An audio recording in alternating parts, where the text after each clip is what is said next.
Thanks for watching today's video. I'm Brian, the Finance Ninja.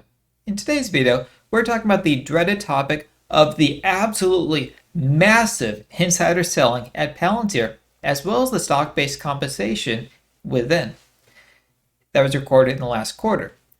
This has been the source of a lot of confusion and misunderstanding of what exactly is going on here. So let's put it to the rest. In particular, I'll focus this video on Alex Karp, the CEO. Don't forget to smash the like button and subscribe. Don't forget, this channel is for entertainment purposes only. I'm not a financial advisor. I'm not your financial advisor. So please, do your own research. So in this video, I will discuss 1, the options, why the selling, and then 3, what will I be doing. So let's look at this article. Palantir insiders are selling. This is pretty clickbait, right? I think it's clickbait. So it says Palantir insiders have sold $244 million worth of Class A shares since May 13th, 2011. This article came out July 30th, 2021. So that's a pretty massive amount of shares, right? In just a couple of months. And it just kind of creates this narrative that there's this huge amount of insider selling. So what we're going to do is we're going to dig into this deeper and just figure out what exactly does this mean and what is going on. I mean, this headline says it all. I'm sure you've all seen it before. Palantir CEO Alex Karp earned cash and stock worth $1.1 billion last year. That's a lot of money. I'm sure a lot of people mistook it and thought, that he just made that money last year. But in fact, he didn't earn that much last year. I'll go into that in just a second. So let's dig a little bit deeper and see what exactly is going on here. So yes, Palantir logged $232 million in stock-based compensation in Q2 2021.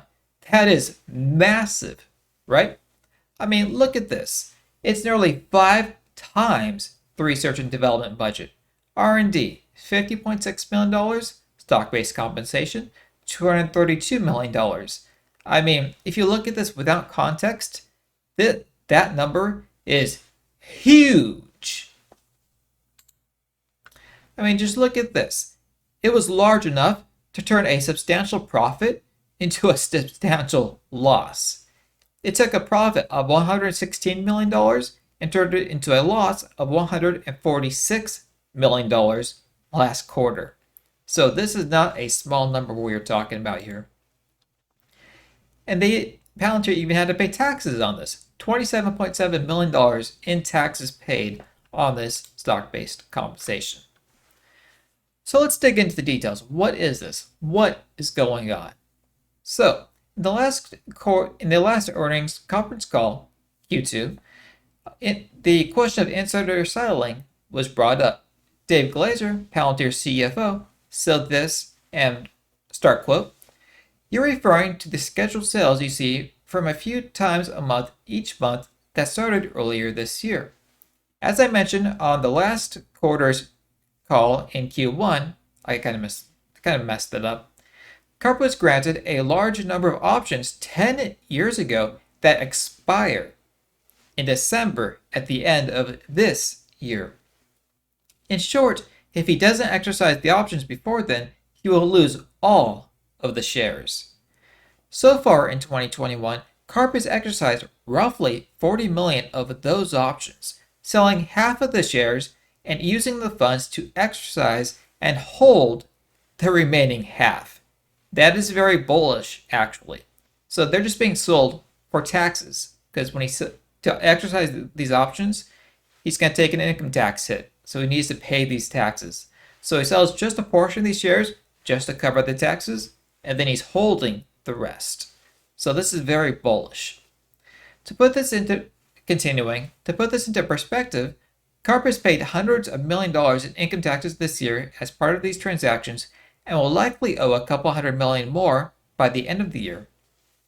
For the roughly 21-27 million options that are set to expire at the end of December, he's scheduled to sell half of them and then use the funds he receives to exercise and hold the other half. So let's take a look at what these options actually are. These are the two options actually are NSO options.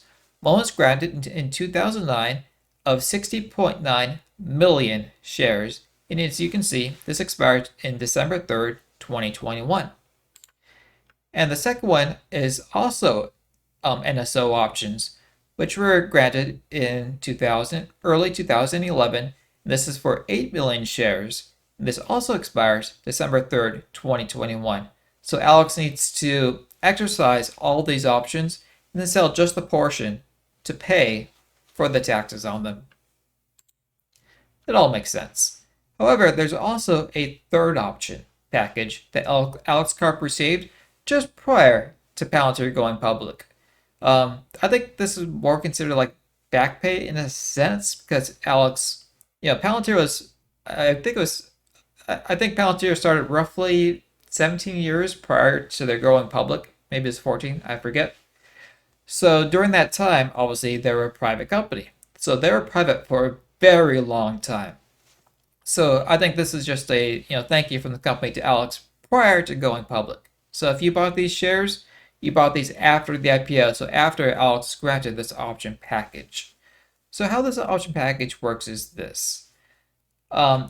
This is the source of the $1 billion clickbait article you saw earlier. So a bunch of this from that article is in this third option package that will vest quarterly over the next 10 years. Yes, I did the math. Alex did not make $1 billion in 2020. Well, not yet. It's mostly a package that vests over 10 years. The FUD is a bunch of nothing. Alex is holding as many shares as possible and only selling to pay taxes on the exercise of the options granted in 2009 and 2011. Remember, the options expire on December 3rd, 2021. This means the outside stock compensation you saw earlier will not be part of 2022's earnings. Don't forget to smash that like button and subscribe. Thank you to the channel members. Thank you to the patrons. You guys are amazing. Thank you for watching this video, and I will see you in the next one.